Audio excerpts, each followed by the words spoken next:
Paspasa na ang verification o pagsusuri ng mga balotang gagamitin sa Bilang Pilipino 2025. Posibleng pumalo ng hanggang 2 milyon kada araw ang mabe-verify para umabot sa April 14 deadline ng ballot printing.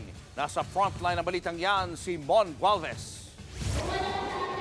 Isa-isang pinapasok sa automated counting machine o ACM ang mga balotang gagamitin para sa Bilang Pilipino 2025. Ballot verification ang prosesong yan na ginagawa ng COMELEC. Dito susuriin kung nasa maayos na kondisyon ang mga naiimprentang balota. Pero sunal itong sinilip ni COMELEC Chairman George Garcia at iba pang COMELEC commissioners. Titingnan ng machine na andyan pa yung mga secret markings namin. Ito ba ay tunay na balota para doon sa mismong bayan na yan o sa mismong presinto na yan? Kasi nga precinct specific. Bago ito, masusi rin munang dumadaan sa naked eye inspection ng bawat balota. Titignan ng verifiers kung may damage ito tulad ng punit, smudge o kumalat na tinta o kahit discoloration o pagkakaiba ng kulay ng mga balota. Kung tutusin, nasa blankong bahagi naman ng balota at hindi nga masyadong makita itong tila dumi o kumalat na tinta. At kahit nababasa pa rin naman ito ng makina, ikukonsidera pa rin ito ng COMELEC bilang rejected.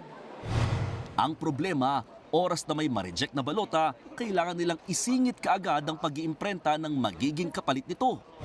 Ang rule ngayon natin, pag may nakitang rejected, dapat within the same day or kinabukasan, reprint ka agad ng reprint. Yes, kasama po yung posibilidad na delay, but we have no choice. Libreng pinagamit ang Amoranto Sports Complex sa Quezon City para sa ballot verification. Pero ginagawa rin ito sa National Printing Office o NPO. Ang problema, maliit ang espasyo roon kaya umabot lang sa 600,000 ang na-verify o nasusuring balota kada araw. Pero dahil sa dagdag ng mga ACM sa Amoranto, posible na raw umabot ito ng hanggang 2 milyon bawat araw para umabot sa April 14 na deadline. Sa ngayon, 27 million na ang naiimprentang balota. Katumbas yan ng 36% ng kabuuang bilang ng mga balota na gagamitin sa Bilang Pilipino 2025. Samantala, inanunsyo ni Doc Willie Ong na aatras na siya sa pagtakbo bilang senador. Kailangan daw kasi niyang pagtuunan ng pansin ng kanyang kalusugan.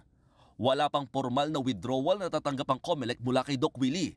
Pero nauna na naglabas ng resolusyon ng COMELEC na papayagan nila ang representative ng isang aatras na kandidato basta mayroong certification ng doktor na hindi sila personal na makakapunta para ihain ang withdrawal. Sinabi na rin noon ng COMELEC na ituturing nilang stray o walang bilang ang makukuhang boto ng mga nag-back out na kandidato. Hindi rin apektado rito ang ballot printing. Nagbabalita mula sa frontline, Mon Gualvez, News 5. Mga kapatid, Julius Babaw po. Iba na ang may alam at may pakialam sa panahon ngayon. Para sa frontline ng mga balita, mag-follow at mag-subscribe sa social media pages ng News 5.